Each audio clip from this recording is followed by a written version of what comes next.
Animals in Need wants the government of Guam to pay off their nearly 1 year overdue invoice.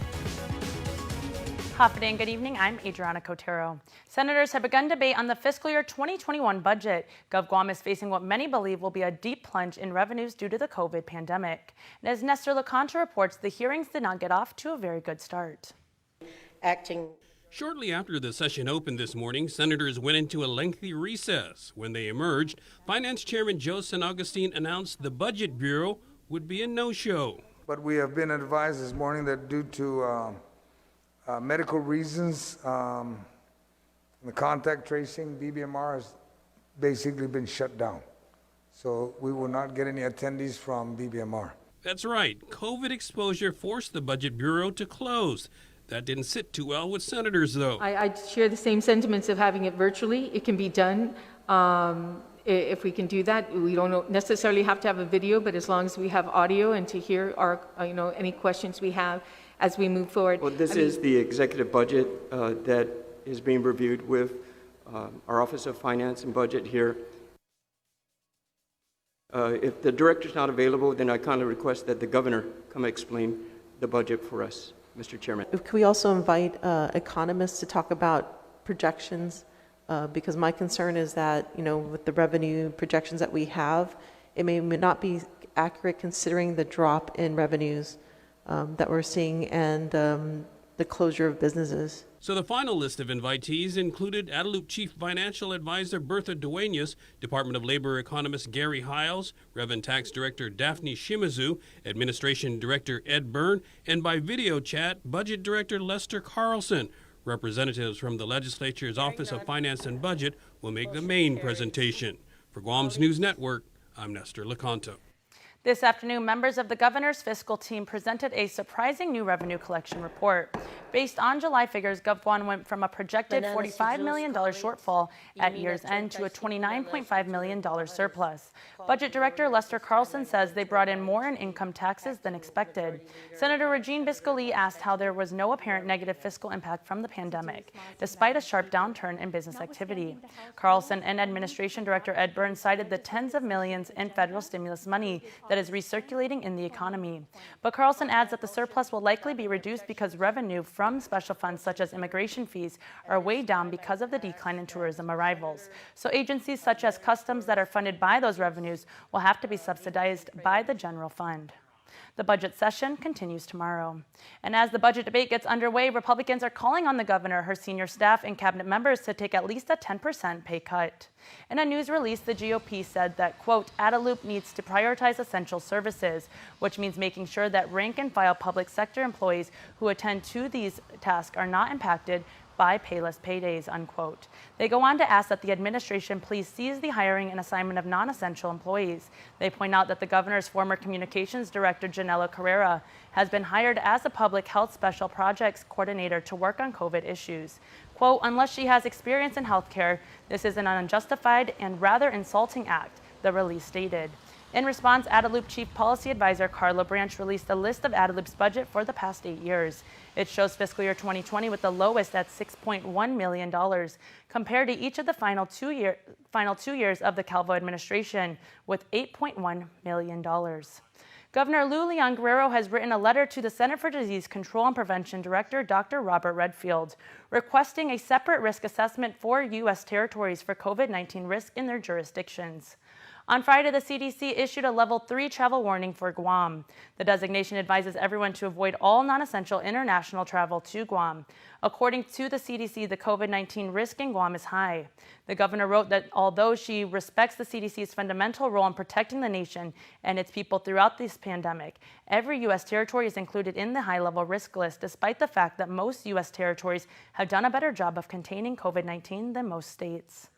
A total of 6 cases of COVID-19 were confirmed out of 714 test samples. Of the new cases, 1 tested positive at the Department of Public Health and Social Services and was identified through contact tracing. 1 case tested positive at Diagnostic Laboratory Services, and 4 cases tested positive at the Guam Memorial Hospital Authority. These cases are all under investigation. And to date, there have been a total of 418 confirmed cases of COVID-19, with 5 deaths, 325 released from isolation, 5 hospitalized, and 88 active cases. Of those cases, 369 are classified as civilians and 49 are military service members.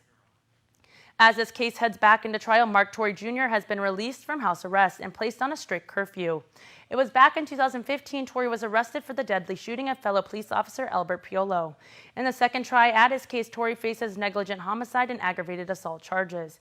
He has been on house arrest for the past 5 years.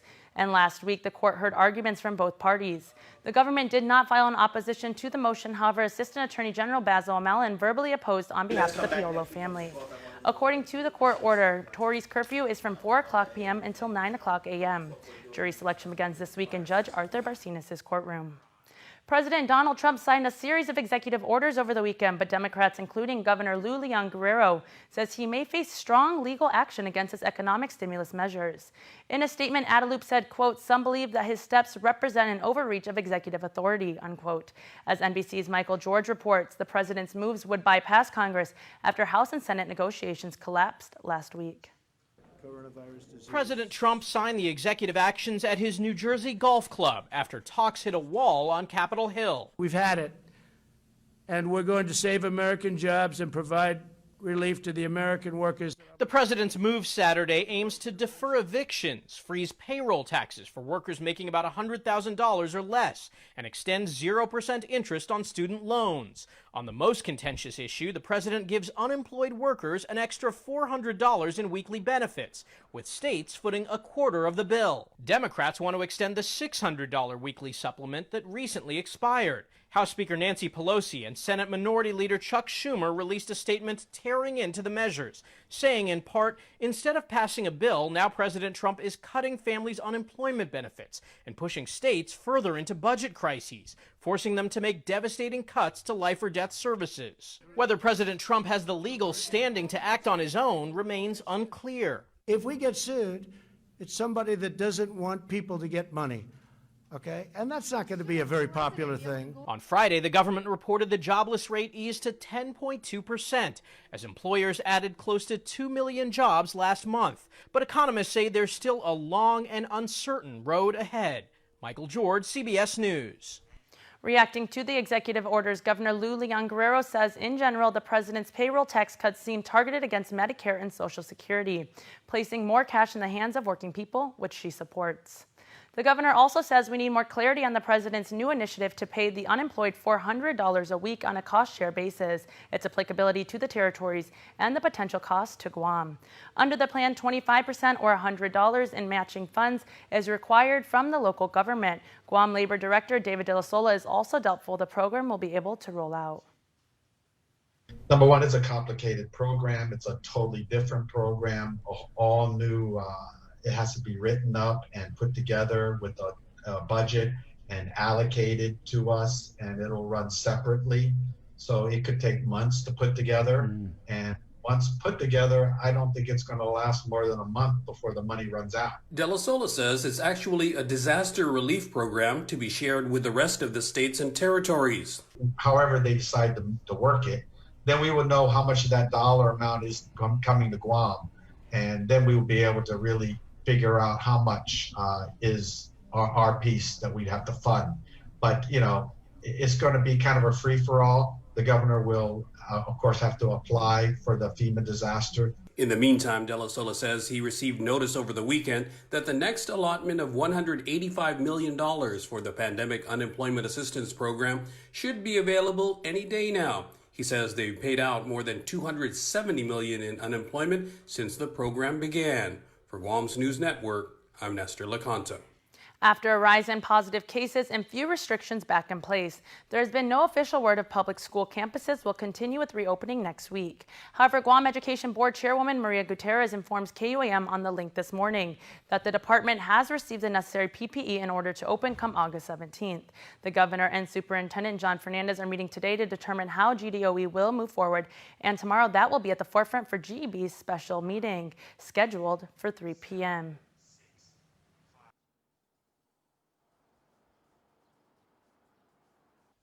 Mr. Fernandez tomorrow at 3 o'clock will present his plan whether to proceed or delay. Our teachers are ready. We are all sensitive to the concerns, but we need to get moving. So for those, and I understand over the weekend, a lot of principals are calling me, texting me that a lot of those parents that choose the face-to-face are now switching over to hard copy or online. Correct. And they're accommodating the parents' requests. And please, that's what we need to know. Gutierrez adds that parents can still make changes. She says schools are standing by and ready to accommodate any requests. A majority of parents have chose distance learning over the face-to-face instructional learning. Father Duenas Memorial School will resume on-site classes tomorrow after the campus was closed last week as a result of a positive COVID case. The only individuals not allowed to return are a group of students or adults who had direct prolonged contact and exposure with the confirmed case. Those members will be required to quarantine at home for the next 14 days. Meanwhile, 11 more Catholic schools start classes this week. The fight for animal welfare continues, and this time the island's only animal shelter is begging Guam to join them.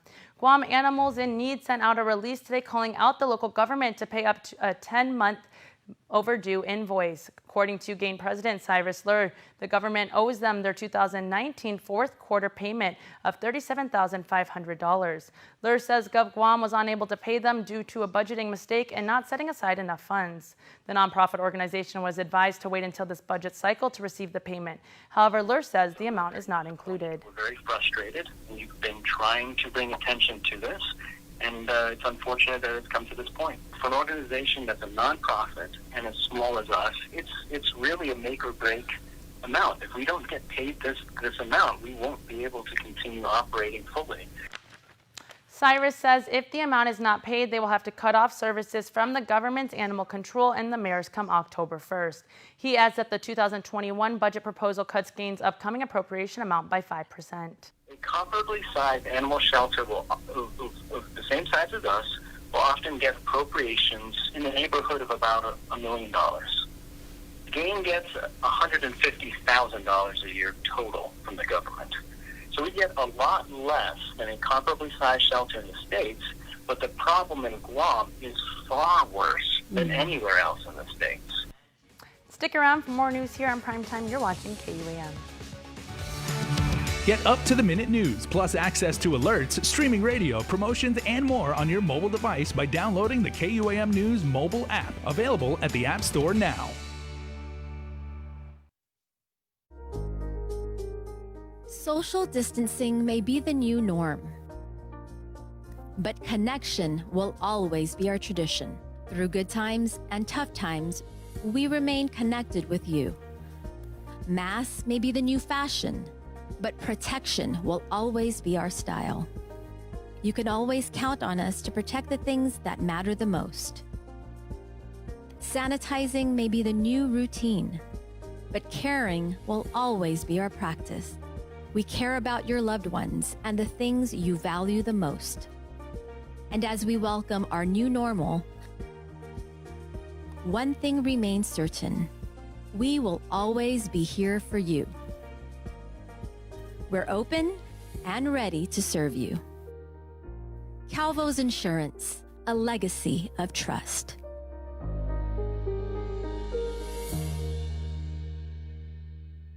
Taco Bell's new grilled cheese burrito is filled with nacho cheese sauce and a delicious 3-cheese blend. And even more melty cheese is grilled on top. Introducing Taco Bell's grilled cheese burrito box. Order ahead and pick yours up at our contactless drive-thru.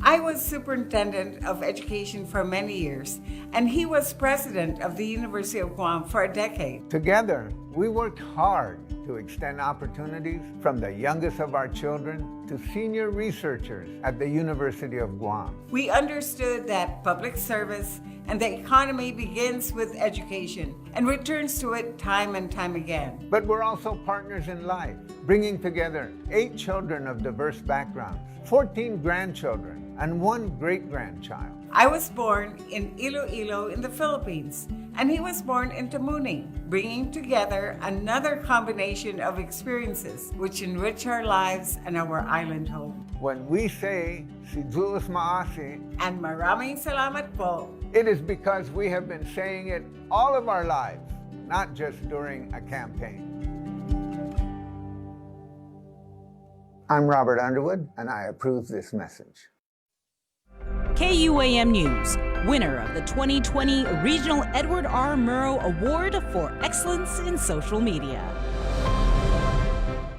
Welcome back. On Friday, officers from the Guam Police Department responded to a beyond control complaint. According to GPD spokesperson Sergeant Paul Tapau, through the course of the investigation, officers learned that a 13-year-old female minor was dropped off at her home by a male unknown to the family. Preliminary reports suggest that the female minor met 31-year-old Zachary Ryan Wood through social media. Investigators also learned that the female minor was sexually assaulted 3 times. DART investigators were able to locate Wood, where he was transported to GPD headquarters in Tizen.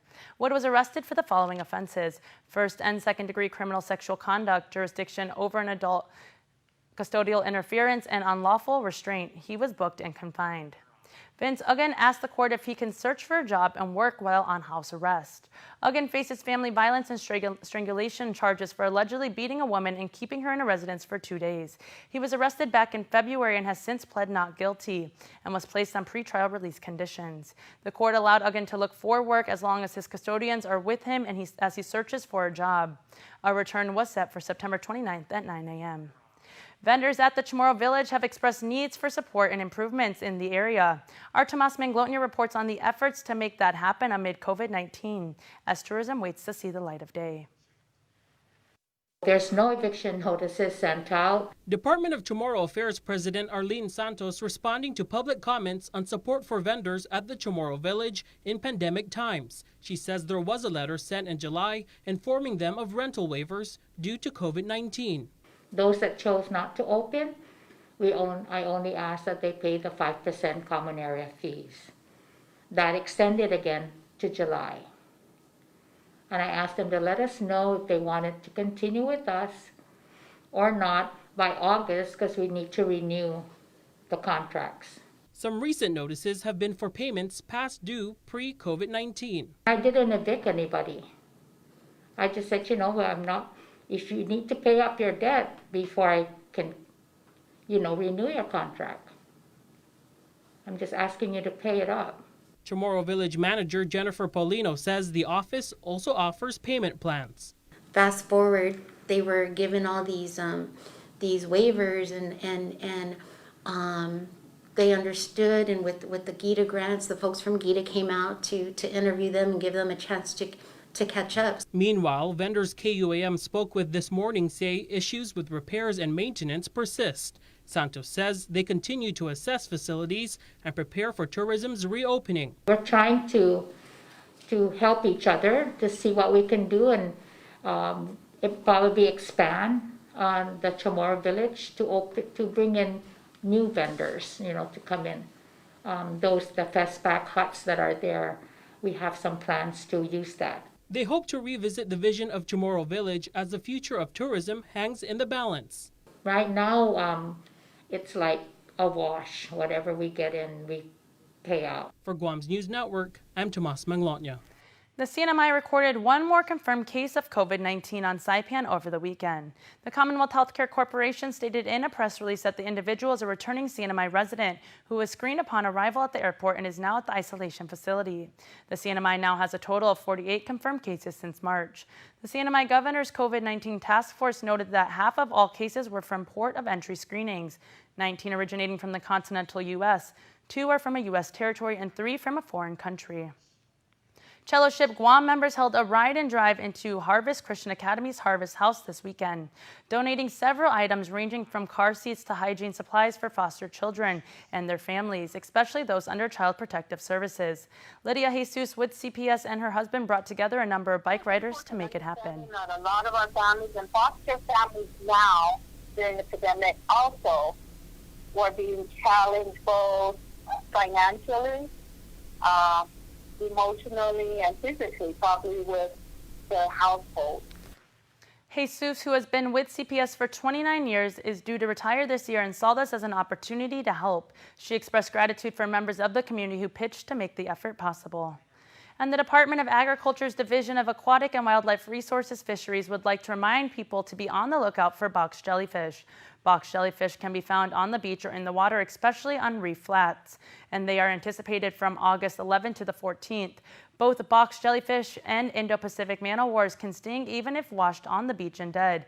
If a box jellyfish or Indo-Pacific man-o'-wars are seen, please notify fisheries at 735-0289 or 82. And tomorrow morning on The Link, we continue with our Decision 2020 interviews with the candidates. Joining Chris and Bree are Democrats Dave Duenas and Kelly Marsh Titano and Republican Frank Bloss Jr. The election portion of the show is from 9 a.m. to 10 a.m. on The Breeze 93.9 FM. And coming up, in case you missed it this morning, we get a weather update. Keep it here.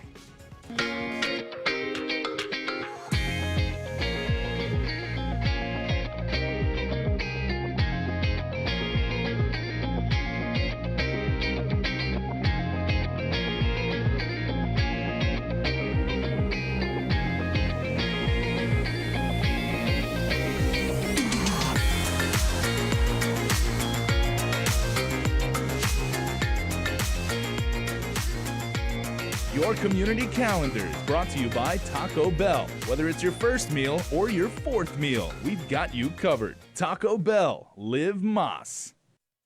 My child, Ekungo, listen. The winds are singing. The ocean is roaring. And the trees are dancing. Our island is moving once again. In Afamolik, our unity has carried us through the stillness of today. And now, the spirit of Hafaday is yearning for our friends to come home. Nana, is it time to bring all our friends back now? Hungen, yes, it's time for the world to give us a moment together.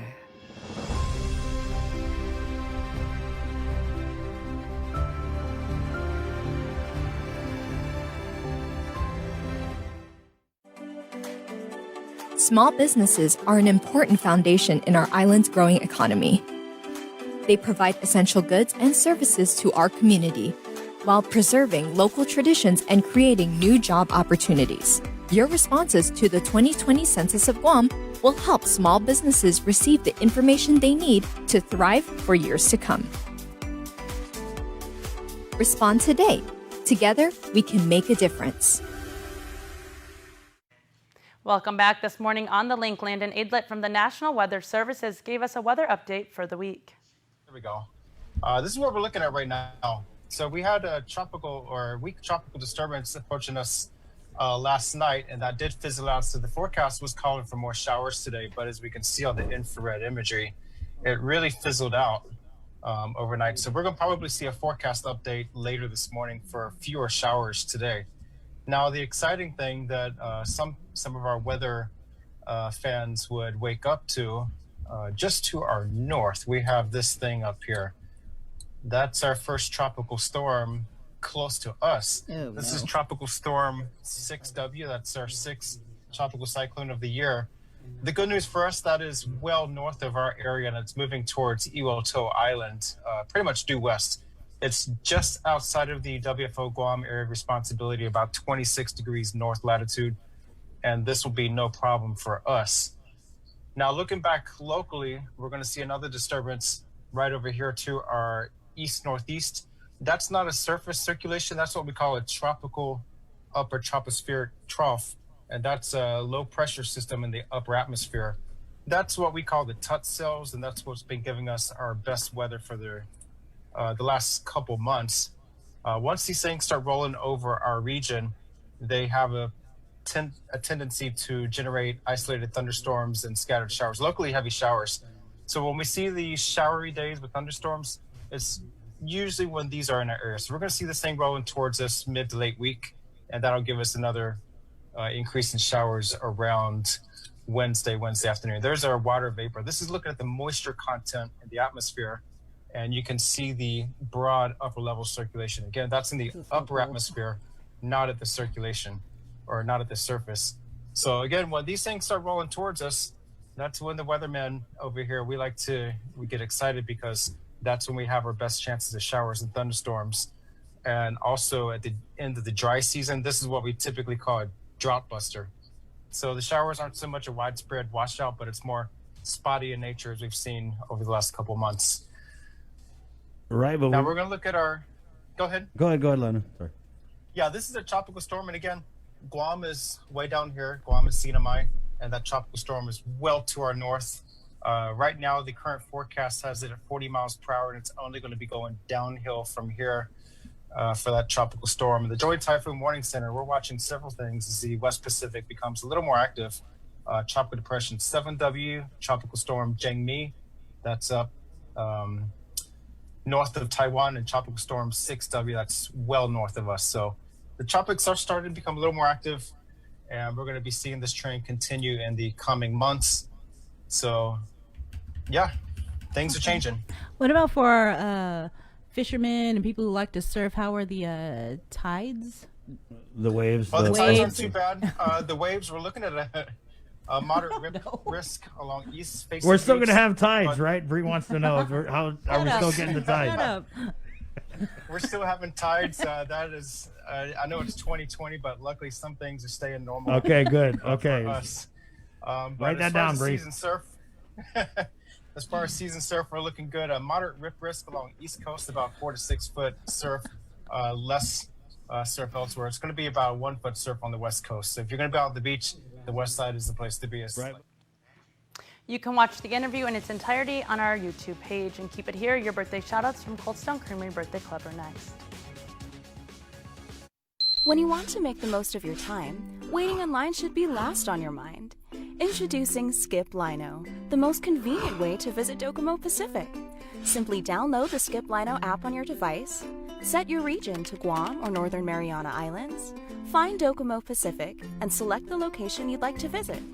Spend less time in line and more time with the people who matter most with the Skip Lino app. Can't wait to see you soon. Docomo Pacific, better together. Our biggest SUV, the Palisade, and our smallest SUV, the Venue. Remember, it's not the size of the dog in your adventure, but the size of the adventure in your dog. Big or small, it's better in a Hyundai SUV. Guam's auto appearance specialist, Elegant Reflections, has been providing the automotive industry with professional detailing and car care products at its highest quality, from complete detailing, full interior detailing, exterior detailing, headlamp restoration, hand washing, seat and carpet shampoo, engine degreasing, undercarriage cleaning, paint sealant, fabric protection, paint oxidation removal, and so much more. Visit us at our new location. Call 646-5555 for an appointment. Elegant Reflections, Guam's auto appearance specialist, over 20 years of experience. And before we close out the news tonight, our latest round of birthday shoutouts from the Cold Stone Creamery Birthday Club. Lots of birthdays to get to, so here goes. Happy birthday to Ever John Flores. Happy birthday, lucky number 7 from Grandma, Grandpa, Daddy, Mommy, and the whole family. They say they love you, Lion. Raymond Kitutu, happy birthday to the man with a big heart from your family that loves you. Josephine Fontbuena, happy birthday to Josephine. May you have many more years together with family and friends. Thank you for always being there for me. I love you like a sister, from Lynn Regis. And belated birthday wishes going out to Zairi Hopakaji Penguin, born on the 9th. Happiest 3rd birthday to our Sessa girl. May your guardian angel daddy continue to watch over you. Lots of birthday love from Ama, Papa, your angel daddy, Mommy, Nina Jevi, Nino Jern, Nino Jun, Nina Kim, and most especially your big sister Zimani and baby brother Zion. We love you so much, they say. Sweet. Amaya Lorraine Flores, also born on the 9th. Happy birthday number 3. from your grandmother. Deanna Nicole Garcia, born on the 8th. Happy birthday and blessings and happiness for another year. They say they love you so much from your one and only son, Damien, and the whole family near and far. Shane Richard was also born on August the 8th, and happy birthday number 4. Wishing you an amazing blessed day from your family, who says simply and effectively, they love you. Maya Manglonia, born on the 8th. She recently relocated to San Antonio, Texas. Go Spurs, go! Happy birthday, Maya, from your families on Guam and in the CNMI. They say they love you, and please be safe from all of us on Guam. And lastly, but certainly not leastly, Zion Jean Kitigwa, born on July the 8th. Wishing you a blessed birthday, Zion Jean. Your daddy would be so proud of you and all of your accomplishments. Love you with all my heart and soul, from Mom. Remember, you can be part of the Cold Stone Creamery Birthday Club by registering online on KUAM.com. Please make sure to include with your photo your name and birthday. That's going to do it for us here on Prime Time. Thank you for watching. Have a good night and be safe.